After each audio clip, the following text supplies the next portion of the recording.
Hello বন্ধুরা, কেমন আছেন সবাই? আশা করি সবাই ভালো আছেন। বন্ধুরা, আমাদের আজকের গল্প প্রতীক্ষা পর্ব 2, লেখিকা নওশিন আতিয়া মিম। গল্পটি ভালো লাগলে অবশ্যই লাইক করবেন, কমেন্টস করবেন, আর চ্যানেলে যদি নতুন হয়ে থাকেন অবশ্যই সাবস্ক্রাইব করে পাশে থাকা বেল আইকনটি প্রেস করে রাখবেন, যাতে নতুন নতুন ভিডিও আপলোড করার সাথে সাথে আপনার নোটিফিকেশানে চলে যায়। ধন্যবাদ। চাহাতে আমি আর নিধি ছাদে উঠে এলাম। এই বাড়িটা আমার দাদার আমলের। দাদা তার শেষ বয়সে বাড়িটা করেছিলেন। জায়গায় শেওলা পড়ে গেছে, মেরামত হয়নি এই অবধি। বাড়ির নিচতলাটা ভাড়া দেওয়া। আমার খুব আনন্দ হচ্ছে আপু। কেন? কেন মানে, সামনে তোমার বিয়ে হচ্ছে, সেজন্য। ও, তোমার আনন্দ হচ্ছে না আপু? বিয়েটা আগে হোক, আনন্দ না হয় পরেই করলাম। তুমি আর ভাইয়া জানি কেমন, কোনো কিছুতেই কোনো রিয়েক্ট করো না। আচ্ছা বাদ দাও, তোমার বিয়েটা আমি লাল রঙের লেহেঙ্গা পরবো, ধোমায়া সাজবো। এত দূরে প্ল্যান করে ফেলেছিস? হ্যাঁ, আরও অনেক কিছু ভেবে রেখেছি। ভালো করেছিস। এখন নিচে যা, মাকে বল খাবার দিতে, আমার খিদে পেয়েছে।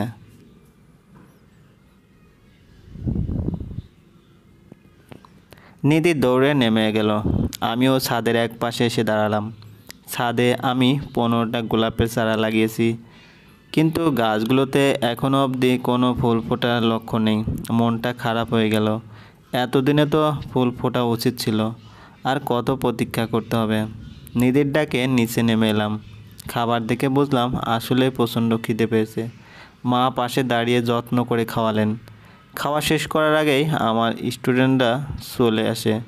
7 জন করে 2টো ব্যাচ পড়াই আমি বাড়িতে। ড্রয়িং রুমে শোরগোল শোনা যাচ্ছে।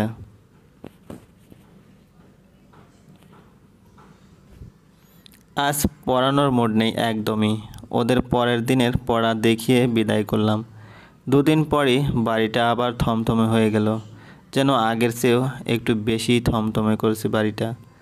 ভাইয়ার ভবিষ্যৎবাণী সত্যি করে আসলেই বিয়েটা ভেঙে গেছে। বড় চাচা ফোন করে জানিয়েছেন ভদ্রলোক আগেও একটা বিয়ে করেছিলেন। সে পক্ষে তার একটা মেয়েও আছে। মেয়েটাকে রেখে ভদ্রলোকের স্ত্রী পটল তুলেছেন। এই কথাগুলো গোপন রেখেই বিয়ে করাতে চেয়েছিলেন, কিন্তু শেষ রক্ষা হলো না।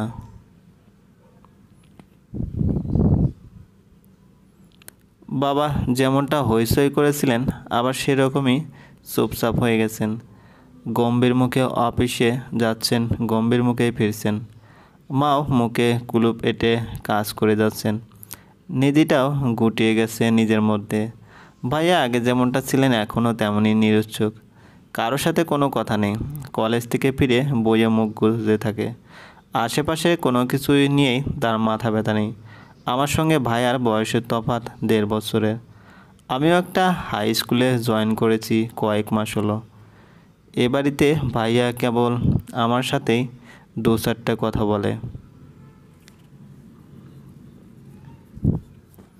ভাইয়া আমাকে প্রচণ্ড ভালোবাসে, কখনো মুখে প্রকাশ না করলেও বোঝা যায়।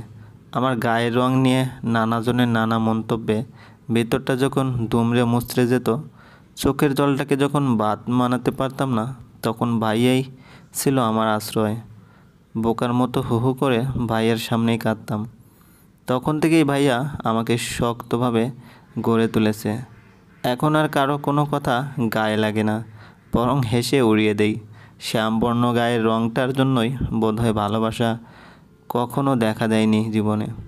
নিজেও কখনো কাউকে ভালোবাসার দুঃসাহস করিনি কখনো। একজনকে ভালো লেগেছিল খুব, সেটা শুধুই ভালো লাগা।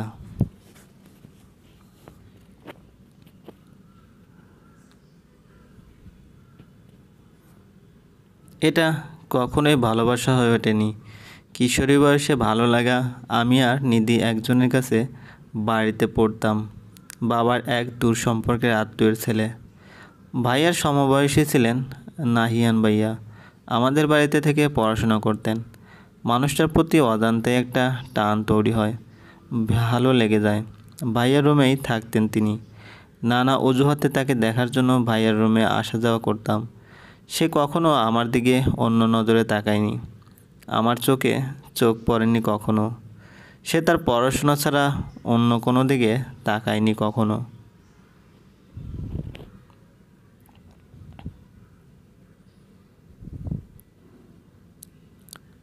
তাকে কেন ভালো লেগেছিল, কিসের টান অনুভব করতাম তা আজও অজানা।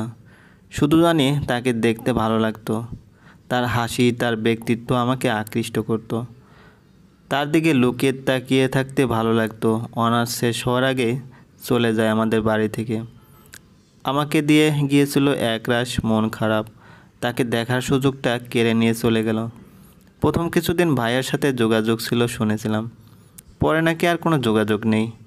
এখন কোথায় আছে, কেমন আছে, কিছুই জানি না।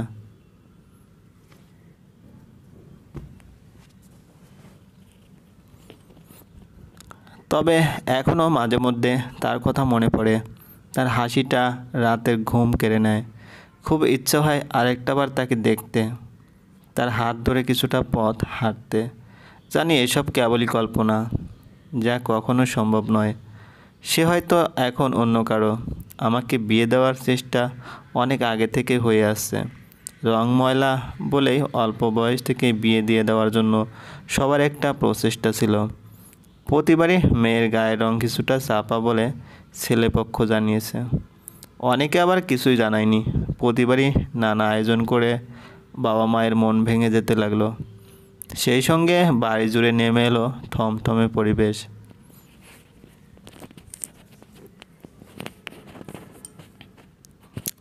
অনেক আগে থেকে নিধির জন্য বিয়ে আসতো, আসবেই তো। নিধি ঈশান্বিত সুন্দরী, হাইট কিছুটা কম হলেও সে আগুন সুন্দরী। যে কেউ তাকে প্রথম দেখায় পছন্দ করে ফেলে।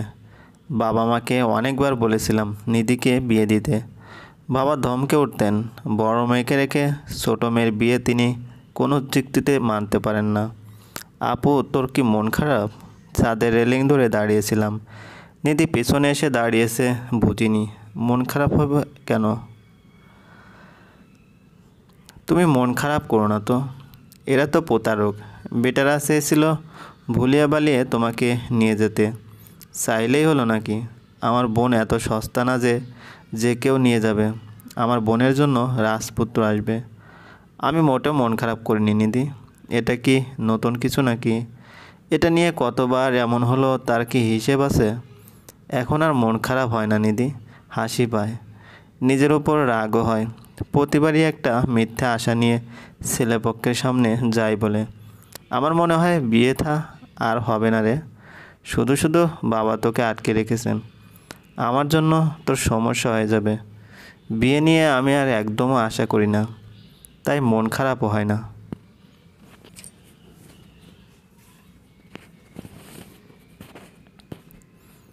এভাবে বলো না তো আপা। নানু কি বলতো মনে নেই? সবারই জুরি বাঁধা আছে। তোমার যার সঙ্গে জুরি লেখা, তার সঙ্গে এখনই আমাদের দেখা হয়নি, তাই তোমার বিয়ে হচ্ছে না। সময় হলে দেখবি ঠিকই সে আসবে আর তোমাকে নিয়ে যাবে। নিধির দিকে তাকিয়ে মুগ্ধ হলাম। মেয়েটা দিন দিন আরও সুন্দর হচ্ছে। ওর দিকে কেবল তাকিয়ে থাকতে ইচ্ছে করে। কি দেখছো আপু? কত বড় হয়ে গেছিস? সেটাই দেখছি। আর দেখতে হবে না, নিচে চলো, সন্ধে নামছে। মা আবার চেঁচামেচি করবে হয়তো। নিজের রুমে চলে এলাম। মা অকারণেই রাগারাগি করে আমার সাথে। বাবা তো কথাই বলল না তেমন। কে জানে, সব কিছুর জন্য আমাকে দোষী ভাবে হয়তো। কিন্তু দোষ কি আসলে আমার? বুক সেলফ থেকে একটা বই হাতে নিলাম। অনেক দিন হলো বই পড়া হয় না। বইয়ে ধুলো জমে গেছে। ধুলো মোছার এক ফাঁকে বই থেকে একটা ছবি খসে পড়ল। ছবিটা হাতে নিয়ে হাত কেঁপে উঠল। নাহিয়ান ভাইয়ের ছবি। ভাইয়ার অ্যালবাম থেকে লুকিয়ে অনেক আগেই ছবিটা নিজের কাছে এনে রেখেছিলাম। ভাগ্যিস কারো হাতে পড়েনি। কি না কি ভেবে বসতো।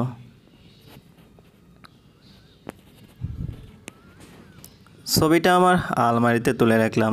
মানুষটাকে ভুলতে চেয়েও পারি না। তাকে নিয়ে কিছু ভাবা যে আমার জন্য আকাশকুসুম কল্পনা, তা আমি বেশ ভালো করেই জানি। তবুও তাকে নিয়ে ভাবতে ভালো লাগে। কিশোরী বয়সের সেই ভালো লাগাটাকে আজও বয়ে নিয়ে বেড়াচ্ছি, যার কোনো ফলই কখনো পাবো না। মা রুমে এসে জানিয়ে গেলেন আগামীকাল ছেলেপক্ষ দেখতে আসবে। স্কুল থেকে যেন জলদি ফিরি। দীর্ঘশ্বাস বেরোলো বুক চিরে। আবার বসতে হবে পাত্রপক্ষের সামনে। আবারও হতে হবে রিজেক্ট। এভাবে আর কতদিন? এর কি শেষ নেই কোথাও? চলবে। গল্পটি ভালো লাগলে অবশ্যই লাইক করবেন, কমেন্টস করে জানিয়ে দিবেন। ধন্যবাদ, ভালো থাকবেন।